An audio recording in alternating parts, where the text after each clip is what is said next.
C'était censé être une nuit comme les autres. Dans une petite ville paisible du sud de l'Indiana, une jeune femme de 23 ans quitte tranquillement la maison familiale pour aller faire quelques pas dehors. Elle dit à sa mère qu'elle veut simplement prendre l'air, observer les animaux, peut-être faire quelques photos. Il est tard, mais ici, dans ce coin tranquille du Midwest, personne ne s'en méfie vraiment. La région est calme, les gens se connaissent, les dangers semblent appartenir aux villes lointaines, pas aux fermes bordées de champs.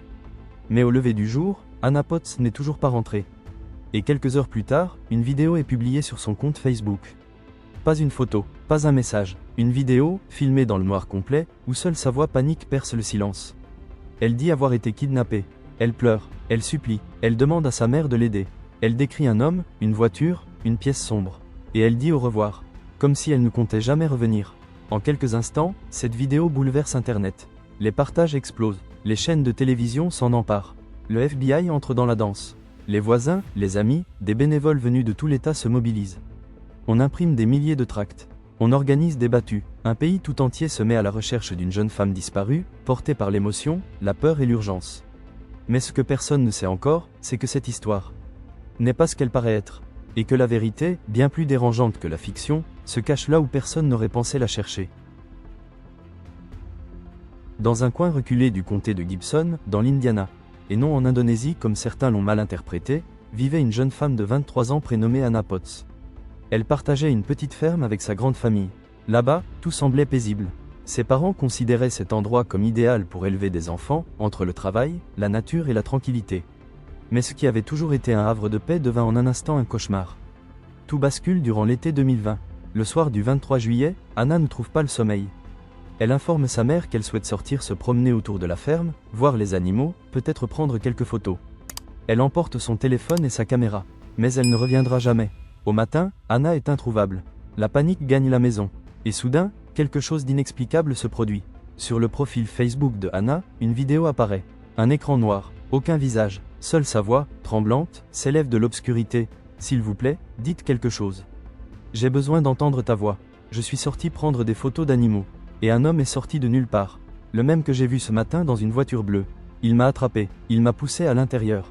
On entend la peur, le désespoir. Je ne sais pas où il m'emmène. Il est noir, il a la même taille que Jerry, celui avec qui je travaillais. Sa voix est profonde. Il m'appelle comme mon petit frère le faisait, et ça me fait peur. Je suis enfermé. Il y a une lumière, 4 murs. Je ne pense pas qu'il sache que j'ai le téléphone. Et puis viennent les mots les plus durs. Maman. Papa, je vous aime. Prenez soin l'un de l'autre. Si je ne reviens pas, je vous aime tellement. La famille Potts n'a pas attendu une seconde. Ils ont alerté les autorités. L'enquête débute, et face à l'urgence de la situation, le FBI est immédiatement mobilisé. La vidéo est partagée massivement sur les réseaux sociaux. Elle fait l'effet d'une onde de choc. L'affaire devient nationale. Les grandes chaînes de télévision relaient l'information.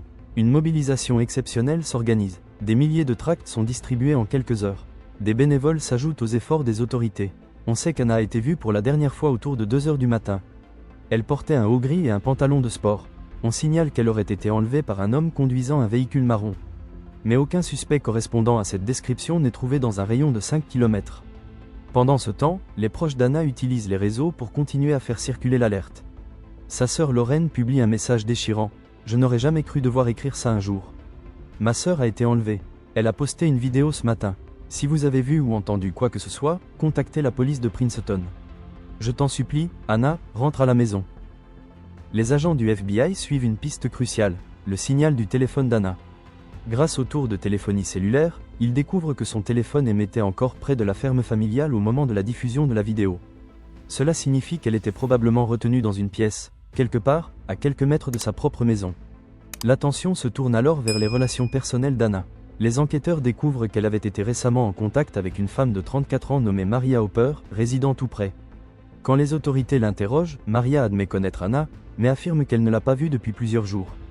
Une impasse ? Pas tout à fait, car un élément technique vient tout bouleverser. Les enquêteurs obtiennent un rapport de téléphonie et accèdent à l'activité sociale d'Anna. Les données sont formelles. Anna et Maria ont communiqué quelques heures seulement avant la disparition. Maria a menti, et ce mensonge, dans le contexte d'un enlèvement, change absolument tout. Le 26 juillet au matin, les policiers se rendent chez Maria Hopper, une femme de 34 ans vivant à quelques minutes de la famille Potts. Elle affirme ne rien savoir. Dans sa maison se trouve Joshua Thomas, 45 ans, qui prétend ne pas connaître Anna du tout. Les policiers demandent à fouiller la maison. Maria accepte, à contre-cœur. Tout semble normal, sauf une chose, un escalier menant à un abri, sous la cuisine. Maria dit qu'il n'y a rien d'important là-dessous. Juste des objets inutiles. Mais dans cet abri, un détail attire l'œil des enquêteurs. Une grande planche de contreplaqué, sans poussière, fraîchement posée. Elle semble cacher quelque chose. Alors que les policiers s'apprêtent à l'enlever, Maria craque. Elle avoue, Anna est derrière cette planche. Quand ils la découvrent, Anna est recroquevillée, le regard fuyant. Elle porte des attaches factices aux poignets et aux chevilles. Elle n'a pas été kidnappée. Elle n'a jamais été en danger. Elle s'est cachée de son plein gré.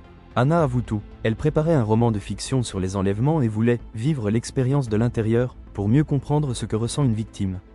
Elle avait tout orchestré avec l'aide de Maria Hopper et Joshua Thomas, ses amis, qui ont joué le jeu en l'hébergeant et en détruisant son téléphone pour éviter toute localisation. La vidéo postée sur Facebook? Préenregistrée. Les sanglots? Répétés pendant une semaine pour paraître crédible. Le but? Créer une histoire virale. Attirer l'attention. Se servir de cette vague émotionnelle pour lancer son livre. Les autorités sont abasourdies, mais ce n'est rien comparé à la réaction du public.